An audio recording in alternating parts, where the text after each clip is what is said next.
Ya, tadi kami hadirkan ya beberapa informasi terbaru mengenai kondisi terkini di wilayah Timur Tengah, pemirsa, dan juga beberapa narasumber kami, Bang Sofan, Pak Nasir, dan juga Pak Philip.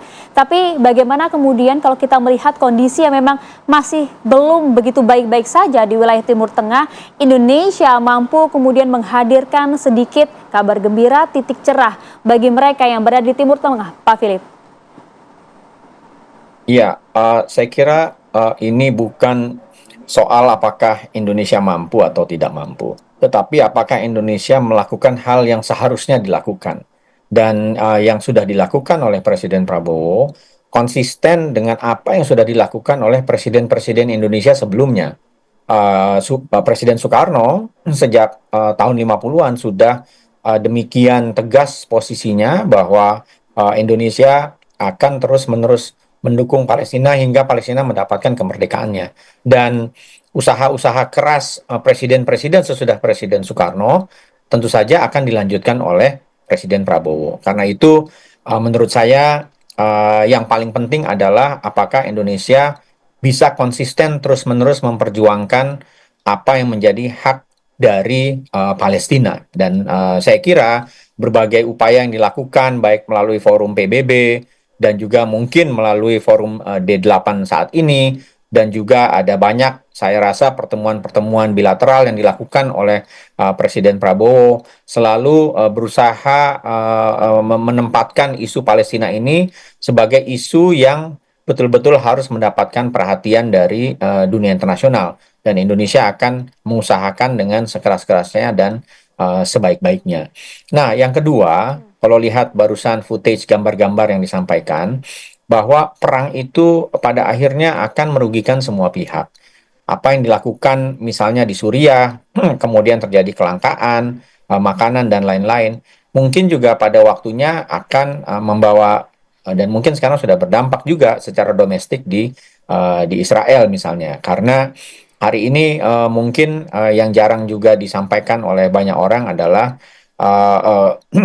orang-orang yang mungkin menginginkan perdamaian juga di Israel yang bisa lelah, yang sudah lelah juga dengan perang karena mereka juga banyak yang keluar dari negaranya sendiri karena tidak bersetuju dengan apa yang dilakukan oleh Netanyahu yang sangat ultra konservatif ketika melihat isu Palestina ini. Dan saya kira sebagai tadi disampaikan oleh Bang Nasir Tamara, Presiden dengan latar belakang militer tentu sangat terinternalisasi dalam diri Presiden Prabowo hal-hal terkait perang yang pada ujungnya juga bisa membahayakan kepentingan nasional Indonesia.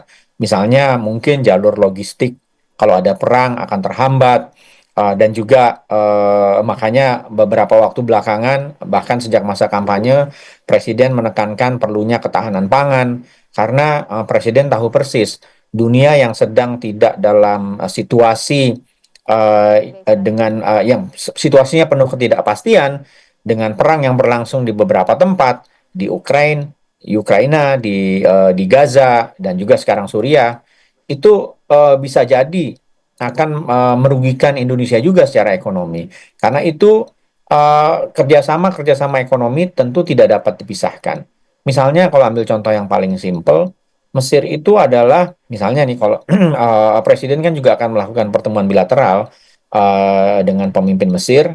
Mungkin di situ ada soal kerjasama pertahanan, tetapi juga kalau kita lihat datanya, misalnya Mesir adalah penghasil pengekspor fosfat yang salah satu eksportir fosfat yang paling besar di dunia. Fosfat itu bahan baku pembuatan pupuk dan dalam konteks itu mungkin menjadi sangat masuk akal apabila kepergian Presiden mengunjungi Mesir itu sekali merengkuh dayung dua tiga pulau terlampaui. Mendorong kerjasama antar negara-negara selatan secara bilateral ada pembicaraan-pembicaraan yang dilakukan dengan pemerintah Mesir terkait kerjasama perdagangan, kerjasama pertahanan, dan juga mungkin kerjasama di sektor yang lain gitu, yang terkait dengan ekonomi. Sehingga ketika kita membicarakan soal konflik yang terjadi di berbagai tempat di dunia, kalau kita diletakkan dalam perspektif strategis Indonesia, tentu saja Indonesia berkepentingan untuk menciptakan perdamaian. Tetapi kalau perdamaian tidak bisa diciptakan dengan segera, tentu kita harus menciptakan situasi di mana kepentingan nasional Indonesia ketika situasi menjadi lebih sulit, kita tetap bisa berjalan secara sebagaimana mestinya dari sisi ekonomi, dari sisi sosial dan lain-lain. Karena itu mungkin menurut saya perjalanan ke D8 ini sangat strategis dari berbagai aspek, baik dari sisi ekonomi, kerjasama regional, dan juga usaha-usaha untuk menempuh cara-cara agar situasi di Gaza yang sudah Baik. begitu rumit dan begitu kerasnya bisa kita bantu ruang-ruang upaya untuk menciptakan dan menekan Israel agar solusi yang lebih permanen terhadap soal Palestina ini bisa dicapai. Oke, baik. Pak Nasir, terakhir Pak Nasir, apa yang kemudian bisa dilakukan oleh pemerintah kita Indonesia dalam hal ini Prabowo Subianto yang kemudian untuk bisa memberikan dampak langsung konkret, untuk bisa memberikan paling tidak apa ya, daya kejut yang luar biasa bagi Israel untuk dapat menghentikan berbagai peperangan yang terjadi di wilayah Timur Tengah? Pak Nasir?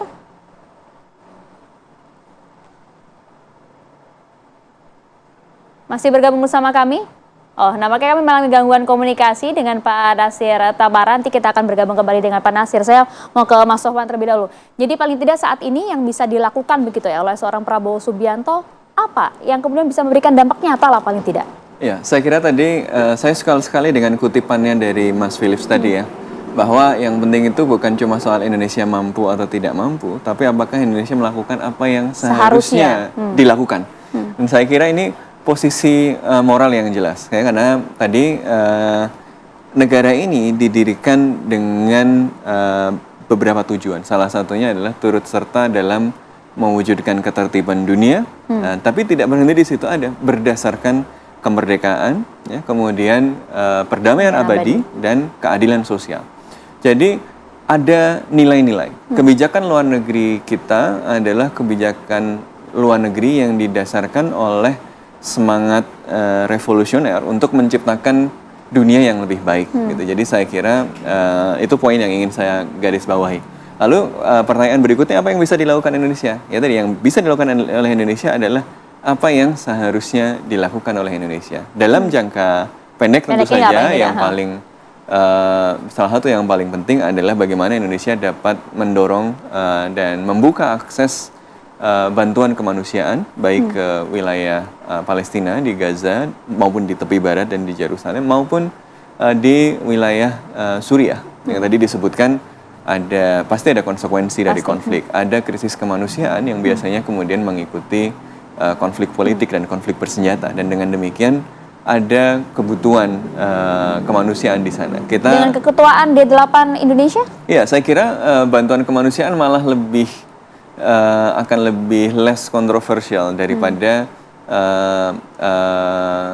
dorongan-dorongan atau seruan-seruan yang agak lebih berani, lebih konfrontatif begitu ya. Kalau kemanusiaan itu mungkin akan lebih realistis gitu. Walaupun kemudian tadi seruan-seruan yang lebih kuat, yang lebih keras, misalnya mendorong ICJ, semua negara di D8 ini saya kira berada dalam posisi mendukung proses hukum yang sedang terjadi di International Court of Justice. Jadi bisa kemudian memberikan dorongan kembali untuk mempercepat prosesnya. Jadi proses persidangan di ICJ ini kan sudah berlangsung sejak Afrika Selatan mendorong, tapi belum kelihatan ujungnya. Jadi salah satu yang bisa dilakukan adalah memberikan dorongan dan tekanan karena semakin urgent. Ya, betul bahwa proses hukum itu butuh panjang. Ya. Betul bahwa proses hukum itu harus teliti. Tapi ketelitian, proses yang panjang, yang hati-hati itu seharusnya bisa dipercepat karena ada persoalan. Ya, tiap hari kita dengar kabar 50 orang meninggal, 50 orang meninggal. Jadi ada urgensi. Indonesia dengan negara-negara D8 harus menegaskan urgensi itu. Karena kalau kita lihat kan kondisi di Timur Tengah kan juga semakin memanas ya. Betul. Terlebih lagi dengan kondisi yang terjadi di Suriah begitu. Pak Nasir, bagaimana Anda melihat tensi yang semakin tinggi saja dilakukan di wilayah Suriah ini? Termasuk juga masuknya Israel di sana? Potensinya ini masih akan menaik menurut saya, potensi ketegangannya ini. Karena apa? Yang ingin dilakukan oleh Netanyahu adalah menunggu sampai Presiden Trump dilantik. Sesudah beliau dilantik, baru ada kepastian bagaimana sikap dari pemerintah Amerika Serikat terhadap konflik di Timur Tengah. Karena Amerika Serikat adalah negara yang kita tahu dari dulu konsisten membantu Israel. Dan kita tahu bahwa hubungan antara Trump dengan Netanyahu pada Trump pertama itu sangat baik. Tetapi sekarang pada masa ketika Trump kedua ini banyak sekali perubahan yang telah terjadi di dunia. Karena itu saya juga melihat bahwa kemungkinan besar terjadi perubahan dalam kebijakan Amerika Serikat di Israel, di Timur Tengah. Jadi mungkin akan ada usul-usul perdamaian yang belum kita bayangkan. Ya paling sedikit kita bisa melihat bahwa sekarang ini petanya adalah Rusia kehilangan sebuah foothold, ya, yaitu dengan pergi dari Suriah. Kemudian Iran juga begitu, dengan tidak hadir lagi di Suriah, atau kalaupun ada hadir tapi dia minimum. Jadi ada faktor-faktor yang akan diperhitungkan oleh Trump supaya faktor-faktor itu menguntungkan bagi kepentingan nasionalnya dia. Dan Trump itu mengatakan bahwa dia akan mengisolir Amerika Serikat lah, seperti sebelum Perang Dunia Kedua kan, yang pertama juga. Dan ini apakah ini akan dilakukan? Dan dia akan lebih bilateral dalam kebijakan luar negerinya, tidak lagi menggunakan multilateral. D8 adalah multilateral, G20 juga begitu, PBB juga tentu ya semuanya. Dan ini kita tunggu aja sampai nanti sebulan kurang ya awal Januari ini, dan menunggu sampai dilantiknya Trump. Kemungkinan usaha militer dari Israel untuk memperluas wilayah ke Suriah gitu kan, untuk mendapat sebuah belt gitu ya, yang security belt, di mana tidak mungkin dilakukan serangan-serangan yang mematikan dari wilayah Suriah ke Israel.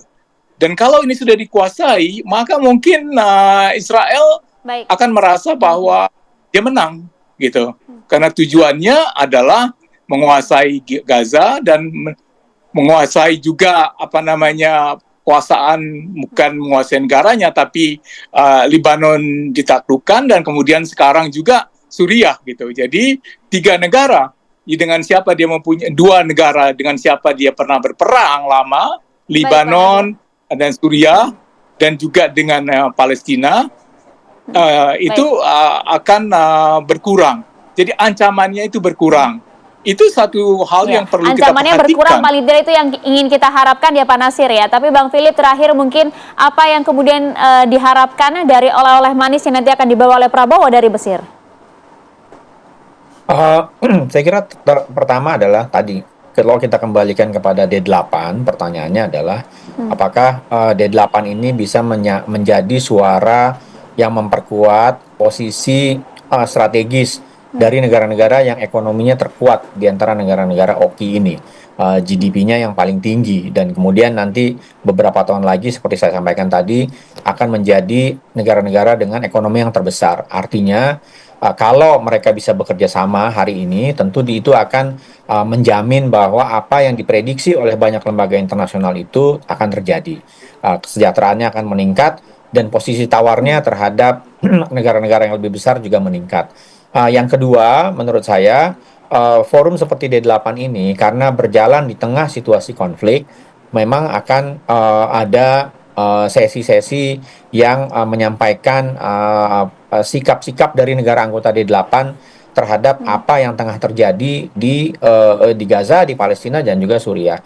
Karena itu, suara-suara dari negara D8 ini, dalam sisi Indonesia kita sudah sangat konsisten, mungkin akan menambah amplifikasi dari tekanan pihak komunitas internasional terhadap Israel, agar kita bisa menemukan solusi yang realistis dan permanen dalam situasi konflik yang terjadi di Timur Tengah tersebut. Tentu saja Indonesia ataupun D8 itu tidak mungkin bisa menyelesaikan konflik yang sedang terjadi ini, tetapi bahwa ada upaya yang konsisten, itu menurut saya yang paling penting, karena dia bisa menjaga tekanan agar situasi tidak malah menjadi semakin buruk ketika negara-negara D8 ini bertemu, mereka bisa menyampaikannya, tentu saja akan diliput oleh dunia internasional apa yang menjadi pernyataan sikap dan juga dalam konteks D8, bukan dalam konteks Indonesia sebagai negara yang berdiri sendiri,